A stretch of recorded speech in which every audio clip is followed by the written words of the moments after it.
Hey, everybody. Welcome back to the Prosperous Nonprofit. I'm really excited to be here today with Topher Wilkins, who runs Opportunity Collaboration. And I can't wait for y'all to hear exactly what OC is and the impact that it has. And I'm sure I'm going to be singing its praises through this whole episode. But Topher, welcome. I'm so excited to chat with you today. Thank you, Stephanie. It's an absolute pleasure to be here. Awesome. Well, let's start with talking about your journey. I would love to hear a little bit about your work and what the path has looked like to bring you to what you're doing today. I know you've been hosting people in collaborative environments for the purposes of social change for 2 decades. And so tell us about what that journey has looked like.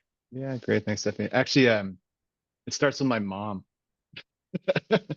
So, Love it. um, so I grew up in small New England college town, Hanover, New Hampshire, and I actually was born in Middlebury, Vermont. But for those of you who know, so there's Middlebury College in Middlebury, Vermont, and then there's Dartmouth and Hanover. So you'd expect uh, either one or both of my parents to be academics. Neither were, but my mom was a teacher nonetheless. So she was actually a teacher at my elementary school and also at my middle school. She was mostly an English teacher. She also taught sex ed, which is always, Oh my gosh. I was yeah, gonna ask in middle school, did you love that or did you hate that? Until you said yeah. sex ed, and I'm like, I can't Yeah. imagine you loving that. Well, so here's the thing. I mean, obviously, totally awkward and embarrassing at some level, but also the reason why a lot of my professional paths are linked back to mom is that he was an incredible builder of community.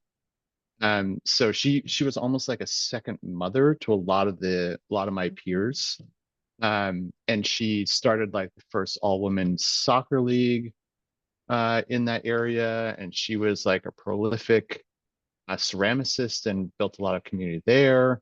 Um, so she was just constantly out there in the world forging connections for people, and really holding that space for community to arise where there wasn't community in the first place.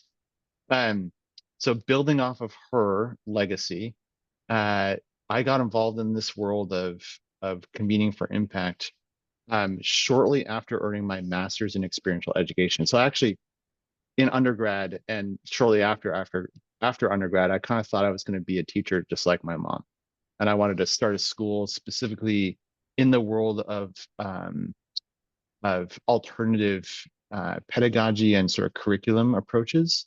Um, in other words, I had an experience in undergrad where I was able to go to the east coast of Africa for about 3 or 4 months on this incredibly immersive experience. And it was then and there that I realized I was an experiential learner. And this is when I was 20 years old, by the way, a little late in the game. Um, but that also there must be plenty of other people who would prefer to learn in this way as opposed to the four walls of the classroom. So got my master's in experiential ed. I taught at Montessori schools for a while. But then shortly after my master's, that's when my wife and I got involved in the world of social entrepreneurship and specifically creating communities. So we started an organization in Boulder, Colorado called the Highland City Club.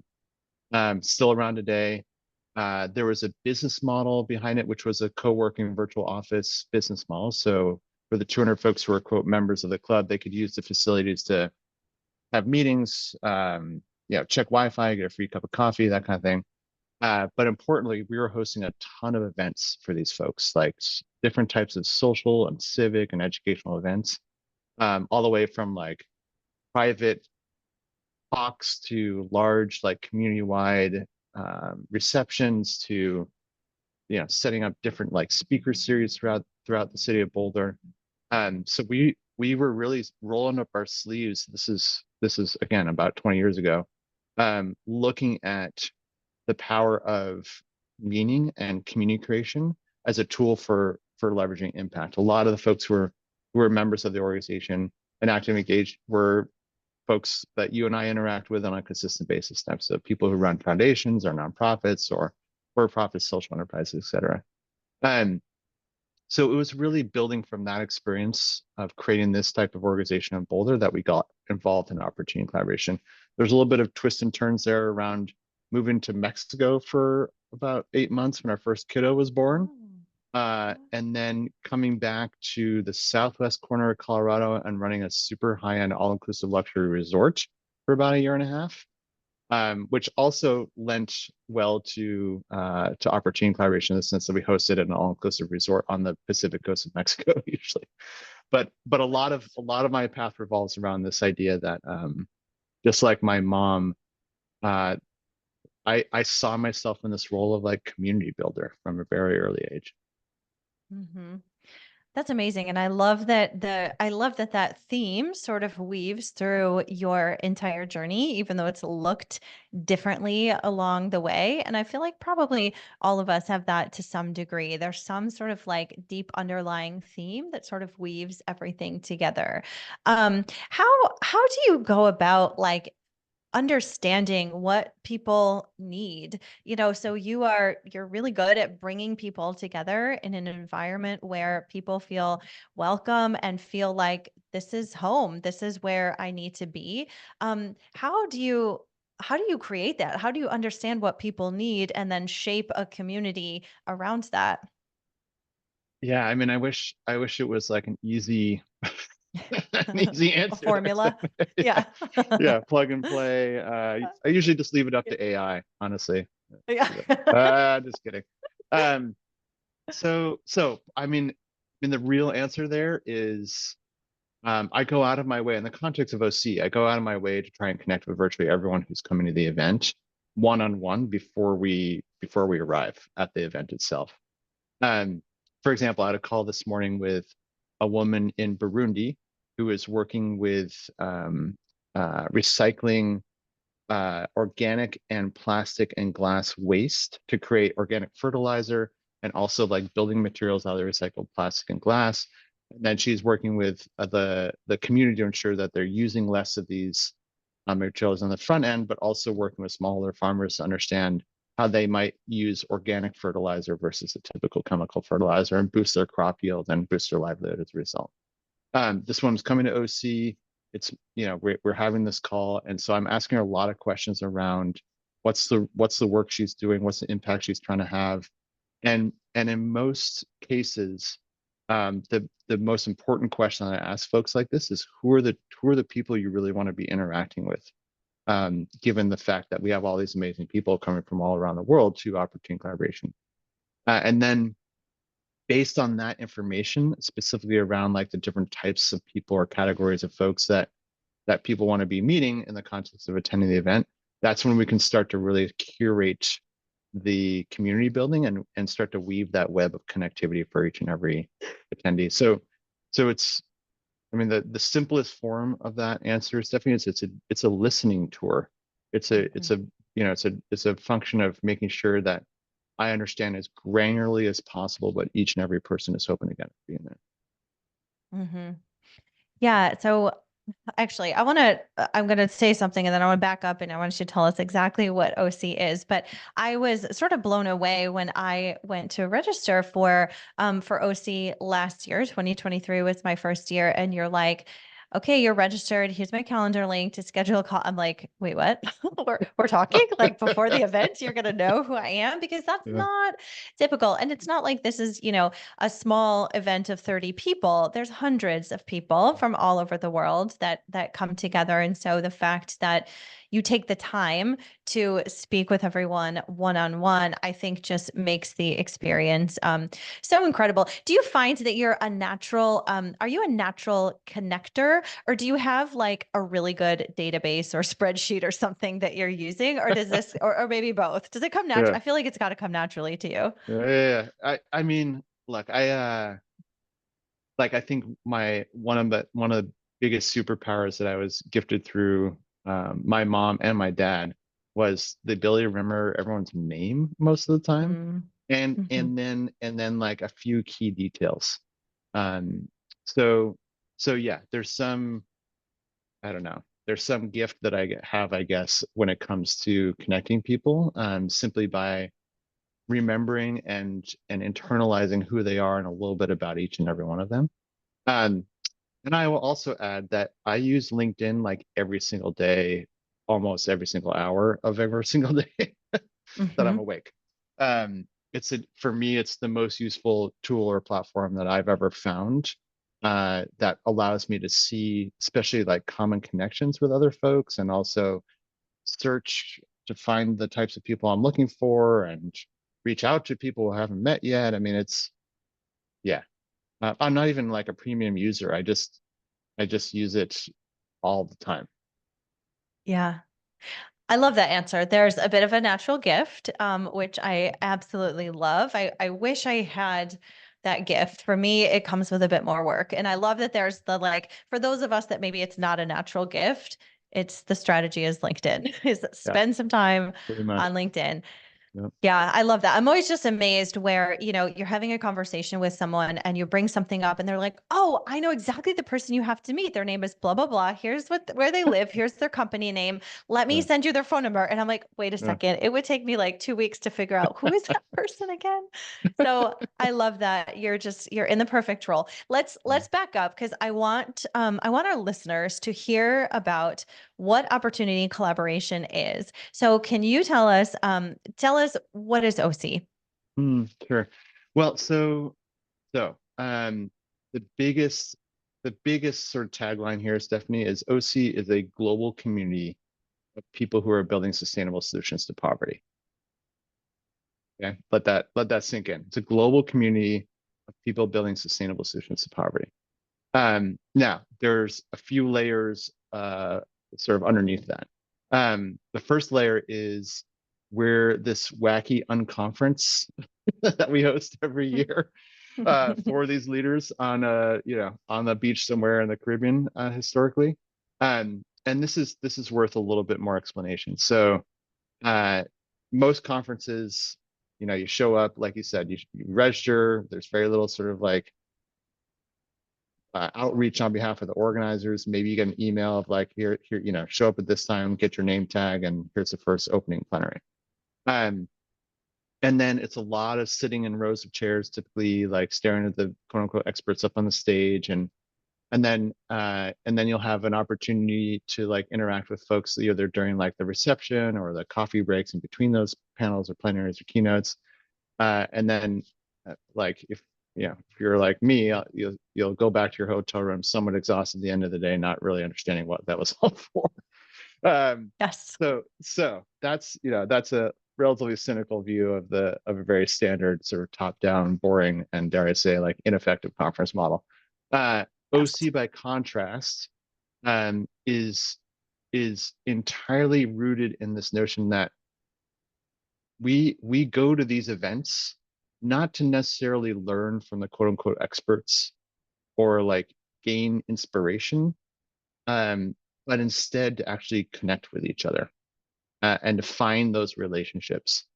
And so we've built the entire convening model around this premise that it's connection over content, whereas most conferences will prioritize the content over the connection.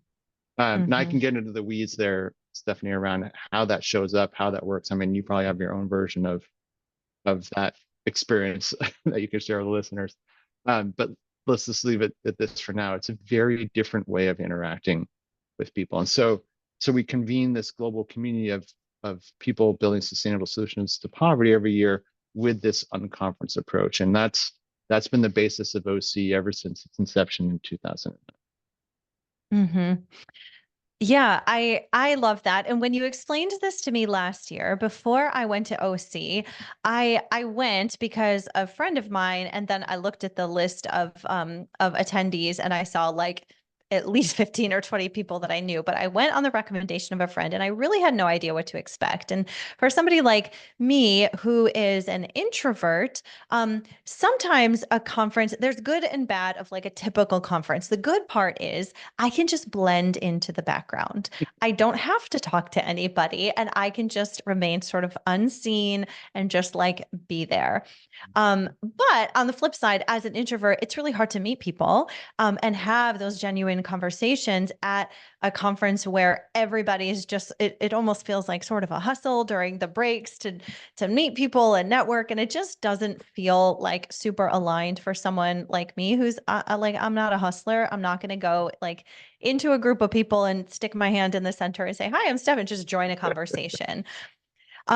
At OC, you almost have to connect, but like in a good way. And so I was a little intimidated, a little bit nervous, like, okay, well, I'm sort of forced to participate in a way that I never have before at a conference. But what happens is that it's actually beautiful for somebody who's an introvert because you have opportunities to form deeper connections and have, more meaningful conversations, which is, I would rather have three meaningful conversations than get 30 business cards. Like that is not, that doesn't do anything for me. So I think the way that you facilitate the sort of meaningful connection piece is unlike any other type of event of that number of people that I have ever been to.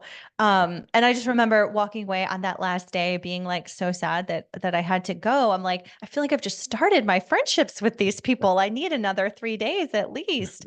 So it's really phenomenal. And I think it feels very different. And it sounds like that was very intentional. Yeah, for sure. No, actually, our founder.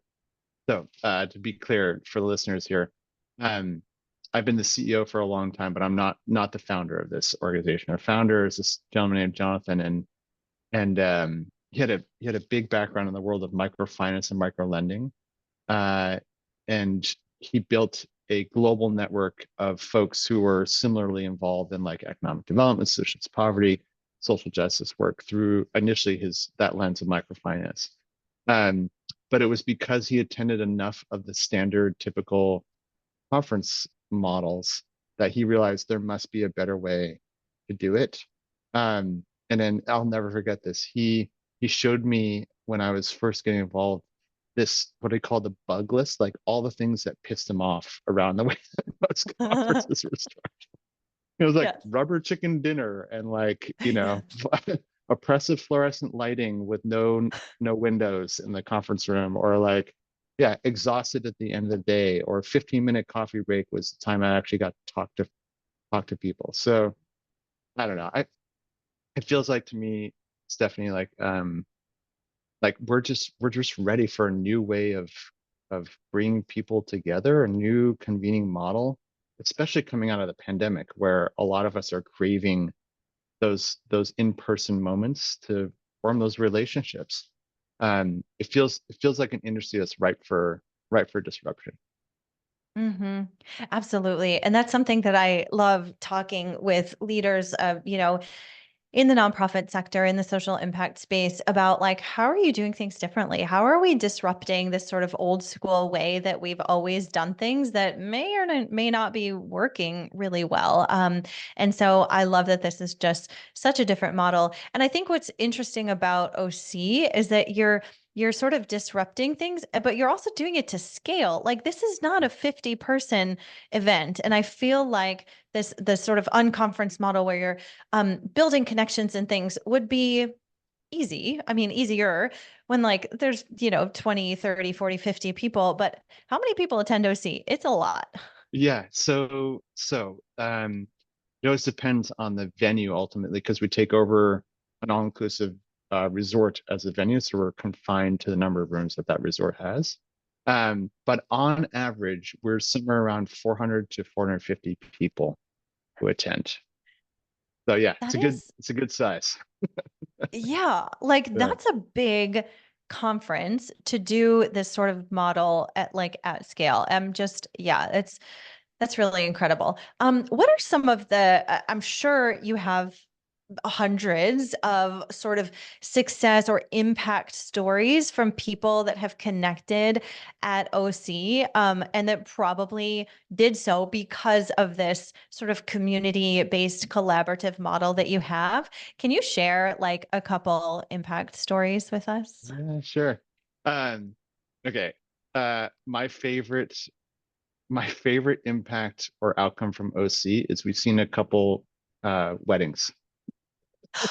What? Amazing.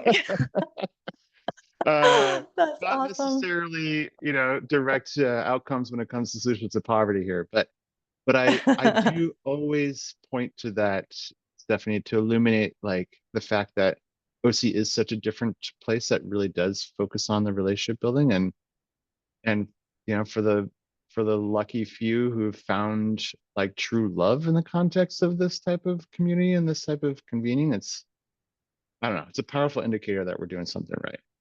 Um, Yeah. maybe a more expected answer to your question. Let's see. I mean, we've seen countless examples of organizations partnering together, up and down the sort of like supply chain, if you will, the nonprofit slash social entrepreneurship ecosystem. And by that, I should be clear, like a big dynamic that is very alive and well at OC is the funder fundee dynamic, right? So we don't shy away from the fact that the exchange of resources, monetary or otherwise, is ultimately how this ecosystem works. I.e., the folks creating real change on the ground in their communities need resources in order to continue to do that work or ideally scale it up. Um, and there are always a healthy cohort of funders at OC and quote unquote practitioners. And the relationships that we see time and time again, where resources flow from the funder to the fundee or the funder to the practitioner, um, are some of the relationships most needed and most desired when it comes to folks participating in OC. So innumerable examples of an incredible nonprofit leader or social entrepreneur finding a funding partner and therefore being able to continue or expand their work on the ground. But we've also seen programmatic partnerships, like for example, like a network of low cost private schools linked up with a network of clean water providers, such that every one of those low cost affordable private schools had clean water for the students and the faculty. That those types of partnerships are just as equally powerful as the funding partnerships. We also hear time and time again about sort of harder to measure outcomes. Like someone will say to us, "Oh, I came to OC and I completely changed my leadership style. I'm now much Mm, more invested in individual relationships with each of my team members, whereas before I used to rely solely on my COO to handle that, and I kind of lost touch with the team as a result. Or I no longer feel on the verge of burnout. We can all mm, recognize that this is hard work. It can be lonely work, and for a lot of us, finding the energy and the inspiration to continue to do it is hard to come by. And we hear a lot of folks happen to come by that outcome at OC, i.e., they're rejuvenated, they're ready to roll up their sleeves again and get back into it. And then lastly, this idea that community is the answer. I always quote Margaret Wheatley here.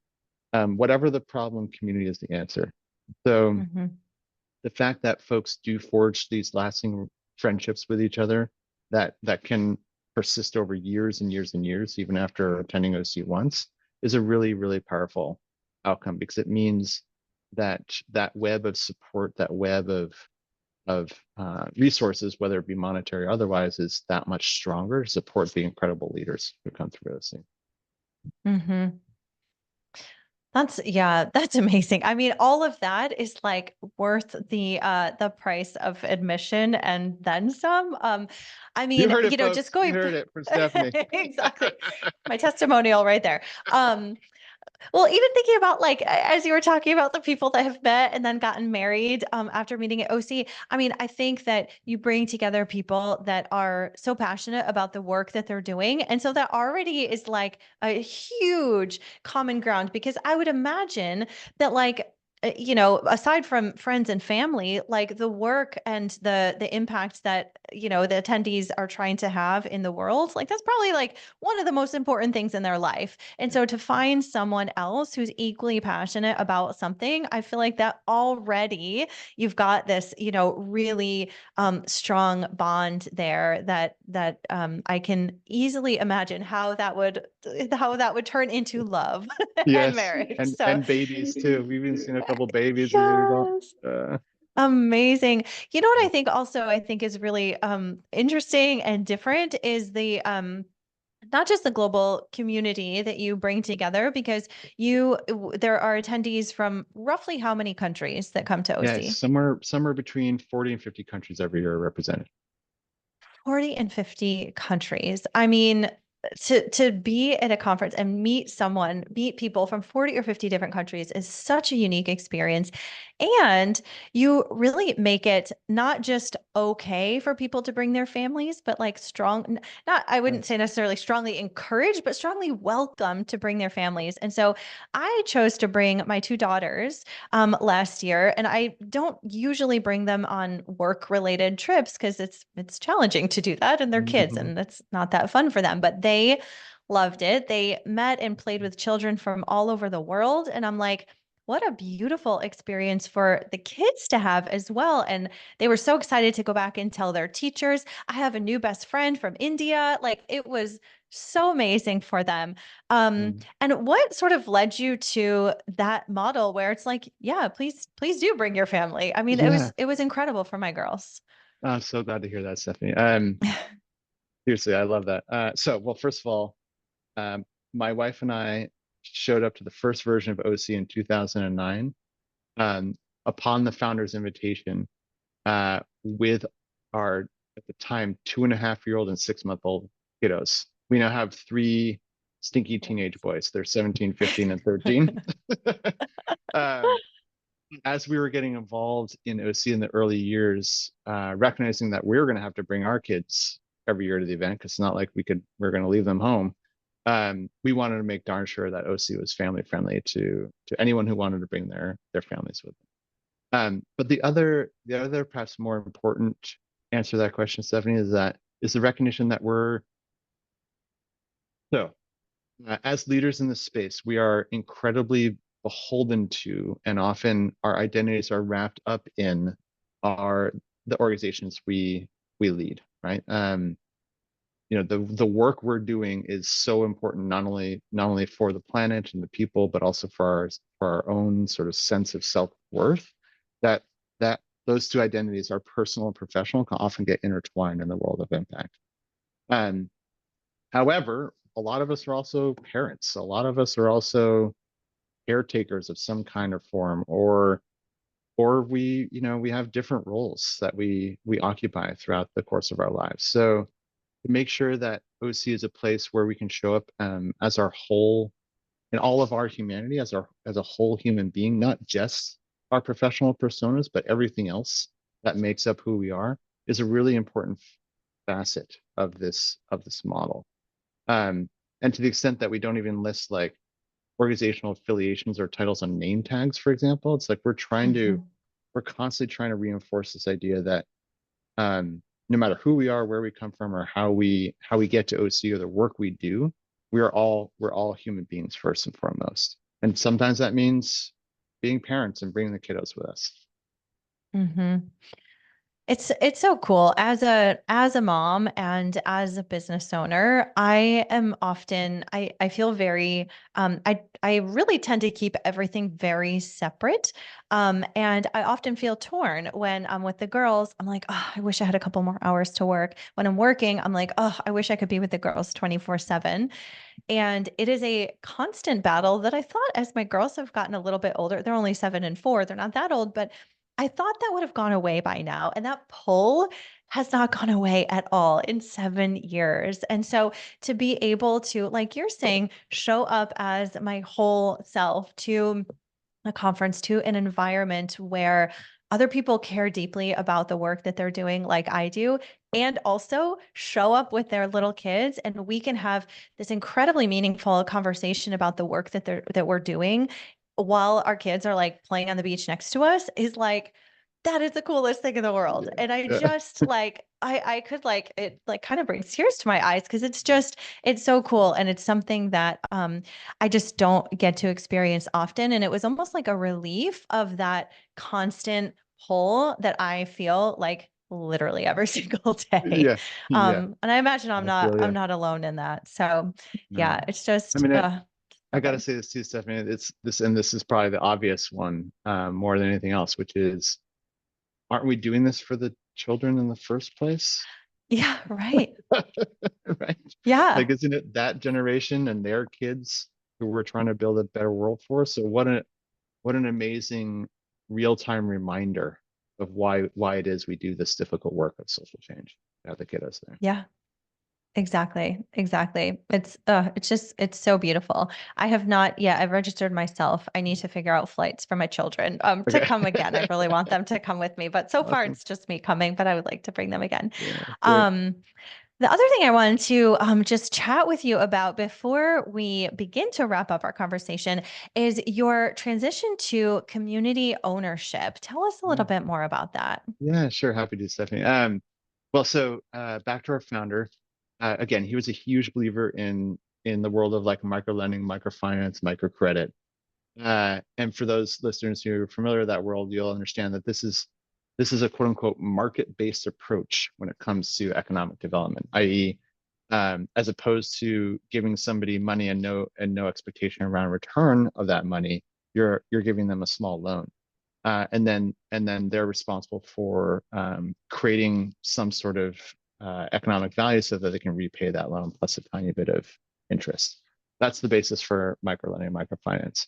Um, so to the extent that our founder was a big believer in this market-based approach to solutions of poverty, he was also a pretty powerful cynic of the quote unquote nonprofit philanthropic industrial complex. Yeah, and the reality that for a lot of nonprofit organizations, essentially they were reliant on, again, his words, lumpy, irrational cash flow from donors, right? So as Mm, opposed to a business that can create a product that has value and that people are, or a service has value and people are willing to pay for it, nonprofits are constantly creating this service, this value, but then expecting donors to give money to it. Um, so when he was creating OC, he made sure that we ourselves were a little self-sufficient social enterprise based mhm, almost exclusively on revenue from registration fees alone. So we never had any mm, sort of like corporate sponsor or like foundation underwriter to cover the costs of operations every year. We had to essentially solely survive based on revenue from the registration fees. In other words, make darn sure we were creating a valuable experience so that people were willing to pay for it. mhm, Embedded in all of this is that he launched OC as a LLC registered in California, limited liability corporation registered in California.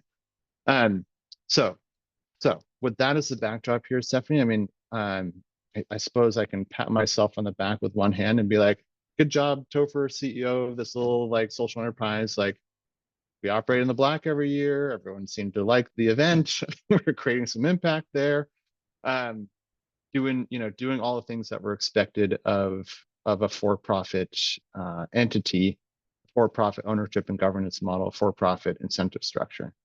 Um, Now, uh, around this is like 5 years ago, so 2019, um, books were starting to come out and conversations were starting to be had in the impact ecosystem, like Anand Giridharadas' Winners Take All, or Edgar Villanueva's Decolonize Wealth. And the criticism there was that um, the world of impact, social entrepreneurship, impact investing, even philanthropy and nonprofits, were trying to create change based on the same models that were responsible for the problems in the first place, right? And and I started to pay attention and examine the fact that here we were as an organization, an entity that existed to create more sustainable solutions to poverty out in the world by meeting all these incredible leaders and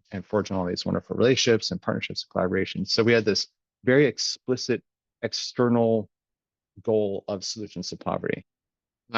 Meanwhile, because of our LLC, we were operating in such a way that was antithetical to solutions to poverty. And to be clear, there's in the LLC, there's a group of owners, there's a group of partners in the LLC. This is a small group, about 5 or 6 individuals. No one really knew who these people were. So it's sort of an opaque group. And at the end of the day, it was these owners of the business, of the LLC, who were seeing all the economic benefit that OC was creating and had all the decision-making authority at the end of the day. So, so we were inadvertently replicating the same ownership and governance dynamics that are responsible for poverty in the first place, i.e., a small opaque group of people who own everything and therefore have all the power and all the economic benefit. So nothing like a global pandemic and a pause on in-person events for a while to provide the opportunity to really examine this sort of mismatch or this disconnect between our internal DNA and our external values. And hence, we are now stepping into this world of community ownership. So the very basic premise here, Stephanie, is that as opposed to this small opaque group of individuals owning the LLC going forward and seeing all the benefit, the community itself will be the owners of opportunity collaboration. So if our business creates any sort of economic benefit, i.e. profit in a given year, down the road, we'll be able to redistribute that to the people who attend. And then also we have launched a newly elected advisory council, a group of folks who were put forth, nominated by the community and voted on by the community to represent the community. So we have a new governance system that is reflective of the community itself, as opposed to, again, the owners of the LLC having all that decision-making authority. So the big picture here, Stephanie, is that we are aligning our internal sort of operating governance legal model with our external values and unhinging ourselves from these types of structures that, at the end of the day, if we're honest with ourselves, have largely been responsible for creating the problems that we're trying to solve. Mm-hmm.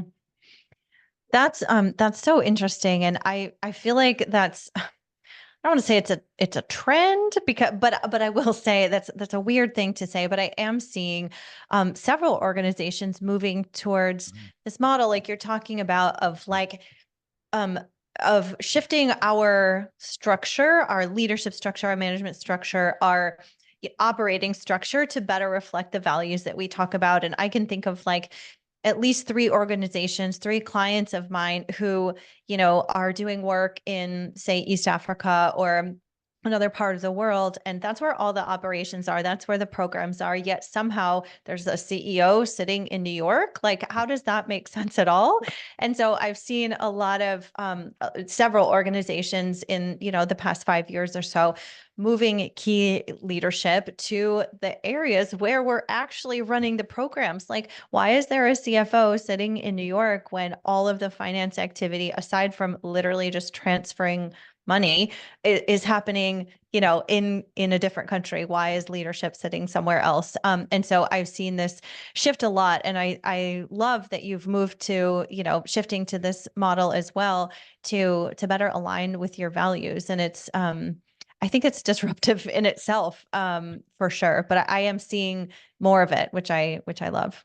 I am too. I really think that it almost feels like when OC was just getting started in 2009, this whole world of like social entrepreneurship and impact investing was sort of starting to bubble up and become more and more mainstream. And it almost feels like this is sort of that next wave, like the attention to the models that we're building the actual ecosystem on is it feels like 15, 20 years ago when social entrepreneurship and impact investing were just getting started. Like a few people are starting to pay real attention to it and see it as a very viable path forward for creating the impact that we all want to see. I mean, for example, for those of you who paid attention in the corporate world of this, Patagonia announced about a year and a half ago that Yvon Chouinard, the founder of Patagonia, was essentially gifting his voting and non-voting shares to what's called a perpetual purpose trust. In this case, it's called the Holdfast Collective. And lo and behold, a perpetual purpose trust is the exact same legal entity that we're using at OC to make this shift to community ownership. And these are relatively new legal models that are available, especially here in the United States. Some of them existed in European contexts and other contexts for quite some time. But it's early days, and I'm also very pleased, Stephanie, to see that it does seem like more and more folks are paying attention. And do you see like is this the future? Do you see this as a trend that's going to become a wave and really shift the face of the sector? I'd like to think so. Yeah. I mean, I, I really, I'd like to think so. Yeah. Yeah. Now, Yeah. like any good wave or any good movement, it needs a lot more people to be aware of and experimenting with and believing in the power of these new legal models to create the change. And frankly, it's kind of boring in some ways, right? Like you're talking about like all these different legal systems and legal structures and the incentives that get built around those, as opposed to, let's go out and actually create the impact on the ground. So it's hopefully going to gain the momentum it requires to be much more commonplace, but it takes a special breed to get really excited about like that type of plumbing, shall we say. Yes, yes, fair enough. Well, if our listeners are interested in having conversations like these, and thinking about things differently, OC is the place to be. And it's not, it's not boring. It doesn't have to be boring. Doesn't have to be boring. Well, oh my gosh, Topher, I feel like I can continue to talk, but I want to wrap us up with just two more questions. One question is, what does a prosperous nonprofit look like to you? I love that question. Prosperous nonprofit. Well, let's go back to this part of the dialogue, Stephanie, in that I think a prosperous nonprofit is one that is very well networked, uh, very collaborative with other entities in the ecosystem, and very true to the communities that it's trying to serve.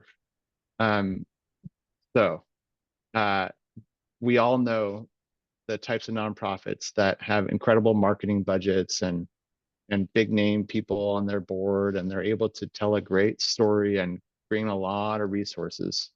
Um, but I would venture that a truly prosperous nonprofit is one that's actually in in community with other nonprofits and in real community with the communities it's trying to serve, as opposed to having a big number on its balance sheet. Hmm. I love that. I love the well networked piece. I've worked for organizations that are very insular and don't really put themselves out there because they're like, well, we're doing everything the right way and we're good. We don't need anybody else.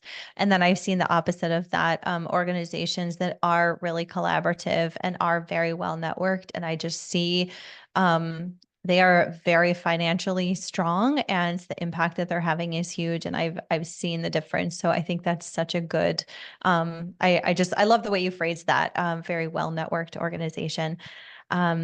Amazing. Okay, my last question is, where can our listeners learn more about you and about OC specifically? Where can we go? We'll put all the links in the show notes, but tell us where we can Okay. find you. Great. Thanks, Stephanie. Well, as I shared, I'm a pretty rabid LinkedIn user. So you can find me on Yes. LinkedIn, Topher Wilkins. I don't think there are too many other Topher Wilkins on LinkedIn. Shouldn't be too hard to find me. And then ocimpact.com is the website for opportunity collaborations, by far and away the best aggregate of info around OC. We also have Facebook and Twitter, or should say X and Instagram presences. But our website's definitely the best starting point, the best platform. OCimpact.com. Awesome. Yeah, thank you so much. And I love the fact that you have the 2024 delegate roster posted. And so I have been You're on able to there. go through. You should I be know, on there. I saw myself and I saw so many people from my small group last year. So I'm Mhm. really excited to reconnect with people. And yeah, I'm just so incredibly grateful that I found you, that I found OC. And yeah, it's been amazing. So Topher, thank you so much for our conversation today. Just super grateful for you and for the community that you and the others have built at OC. It's been fantastic, and I'm grateful to be a part of it. Oh, it's amazing. I'm so glad you're part of it, Stephanie. And kudos to you for keeping this work up on a weekly basis to spread the word around what prosperous nonprofits are. It's really meaningful. Yeah, thank you. Thanks. All right, everybody. Thank you so much for listening. We will catch you next time.